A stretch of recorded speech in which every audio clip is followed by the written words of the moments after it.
हमारे आवाज़ को दबाने के लिए, हमारे राइटिंग्स को दबाने के लिए, लिखने पढ़ने बोलने के लिए। और इससे ये समझते हैं कि हम डर जाएंगे। तो ऐसे दीपू टीपू हमने जीवन में बहुत देखे हैं। हम लोग बाबा साहब के अनुयायी हैं, कलम जेब में लेके चलते हैं और सैकड़ों तलवार और बंदूक से ज़्यादा पावरफुल ये कलम है। हम बाबा साहब के से कोई डरेंगे नहीं। और जितनी आवाज़ में अंबेडकर बोलते थे ना, उसी आवाज़ को हम बुलंद करेंगे। उन्हीं का किताब पढ़ेंगे, उसी से लोगों को पढ़ाएंगे, वही हम समझाएंगे। सिर्फ मेरा संदेश ये है प्रेस कॉन्फ्रेंस करने का कि आप सब पूरे देश की जनता ये जाने और अपने अंदर भी आत्मसम्मान और वो कॉन्फिडेंस लाए कि कोई अगर उस ऊंची भाषा में बात करे तो आपको डरने की ज़रूरत नहीं, उसका मकूल जवाब दीजिए और कानूनी कार्रवाई जो करनी होगी बाद में करेंगे। क्या इससे पहले भी आपको इस प्रकार की धमकियां दी गई हैं? वो बहुत पहले भी रहा है। जब शिव का मामला आया था तब भी कुछ लोग आए थे और ओम सुधा हैं, वो भी रिकॉर्डिंग है, लेकिन उस समय किसी संदर्भ में वो चला गया। धमकियां आती रहती हैं और आप ट्विटर सोशल मीडिया पे तो धमकियां लोग लिखते ही हैं, लेकिन ऐसी ऐसी धमकियों से हम अगर डरने लगे तो मेरी पराजय का मतलब है बहुजन समाज का पराजय हो जाएगा, लोगों का कॉन्फिडेंस का लेवल लो हो जाएगा। अगर मुझे कुछ होता भी है तो ये वैचारिक युद्ध है, विचारों की लड़ाई है। इतनी धमकी आती है सर, डर नहीं लगता सर आपको? किस बात के लिए डर? संविधान मानने वाले हम लोग हैं और ये वैचारिक लड़ाई है। अगर कुछ होता है तो हम शहीद होंगे, समाज के नाम पे शहीद होंगे। ये कोई मेरी ज़मीन और मेरे प्रॉपर्टी की लड़ाई नहीं है, किसी से हमने कुछ मांगा नहीं है। तो ये लड़ाई, इससे ये मेरी धार और तेज होगी लिखने की और बोलने की। सर वो क्या लगता है कि ये धमकी जो है ये पर्टिकुलरली आपको है या फिर एक कम्युनिटी को मैसेज? नहीं, आप समझिए, जो दलितों के खिलाफ हिंसा होती है उसका वीडियो बना के वायरल करते हैं, किस लिए? कि उस घटना के द्वारा जो है पूरे समाज को आतंकित करें। एक तरह का अनुष्ठानिक वध लोग करता है, बलात्कार करता है, ये पूरे समाज को आतंकित करे। तो ये लोग मुझे जानते हैं कि मैं बहुजन आवाज़ में एक छोटा सा पिलर हूँ, मैं लगातार अपनी बात रख रहा हूँ, मैं लगातार बोल रहा हूँ। तो मुझे डराने का, मुझे गिरफ्तारी भी हुई थी, जेल भेजा जाएगा, हमने डरा? आपने देखा मुझे डरे हुए?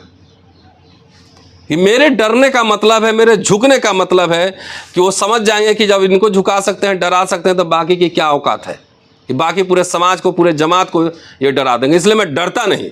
इनका पुरजोर मुकाबला किया जाएगा कानून से, संविधान से, कलम से, लिख के और बोलकर। सर धमकी आती है सर, कभी जानलेवा हमला भी हुआ है सर आप पे कभी ऐसा? अभी तो हुआ नहीं है, होगा उस समय देखेंगे। हमारे पास कलम की ही ताकत है। और ऐसे लोग, मैं आपको बता दूं, ऐसे लोग गीदड़ होते हैं, छुप के हमला कर सकते हैं, भीड़ में, झुंड में हमला करते हैं। अगर उनको हमला करना है तो कहे ना कि मैं दिल्ली आ रहा हूं इतने बजे, इतने टाइम में यहां मिलूंगा, बोले ना। कायर लोग हैं, ऐसे कायरों से जो झुंड में, जो छुप के झुंड में आकर एक आदमी पर हमला करते हैं, ऐसे कायरों से मैं नहीं डरता, किसी कीमत पर नहीं डरता। सर कोई एफआईआर वगैरह रजिस्टर अभी तक करी है? अभी मैंने कहा ना कि मैं कानूनी सलाह ले रहा हूँ, वकील से बात कर रहा हूँ। वैसे शेड्यूल कास्ट कमीशन के चेयरमैन को मैंने टैग किया था ट्विटर पे, स्वतः संज्ञान भी लिया जाता है, स्वतः संज्ञान भी लिया जाता है केस। अगर संज्ञान मिलेंगे ठीक है, नहीं तो आप लोग के माध्यम से ही आवाज़ वहाँ पहुँचेगी। और मैं कानूनी राय ले रहा हूँ और जैसा होगा उस पर आगे कार्रवाई करेंगे। ट्रू कॉलर के आधार पर आप कैसे कह सकते हैं कि जो शख्स ने धमकी दी है वो बीजेपी आईटी सेल का मेंबर ही है? कह तो रहा है ना, इसमें आ रहा है, हो सकता नहीं हो, लेकिन भाजयुमो लिखा हुआ है ना, योगी जी की इसमें तस्वीर है, योगी जी की तस्वीर है इसमें।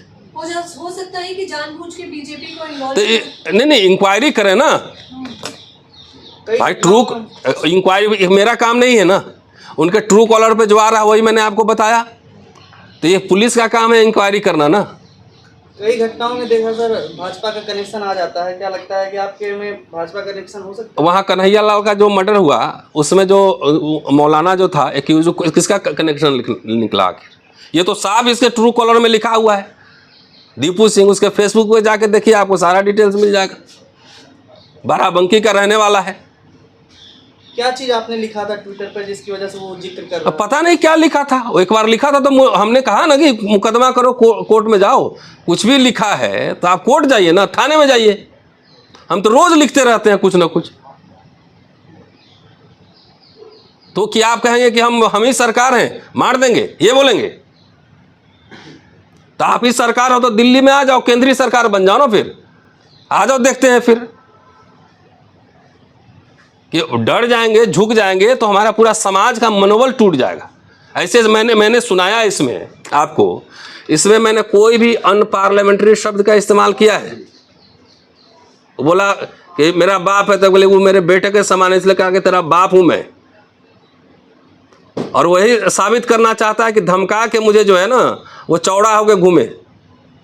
ऐसे ऐसे टुटपुजिया दो टके के गुंडे से मैं डरता उड़ता नहीं है। मैं इससे बड़े बड़े लोग मुझे धमका चुके हैं, जो होगा देखा जाएगा। अभी तो है कि समाज के हित में सूचना है कि आवाज़ बुलंद करिए अपनी। जो होगा देखा जाएगा, मतलब आपको डर नहीं लगता है ऐसे लोगों से?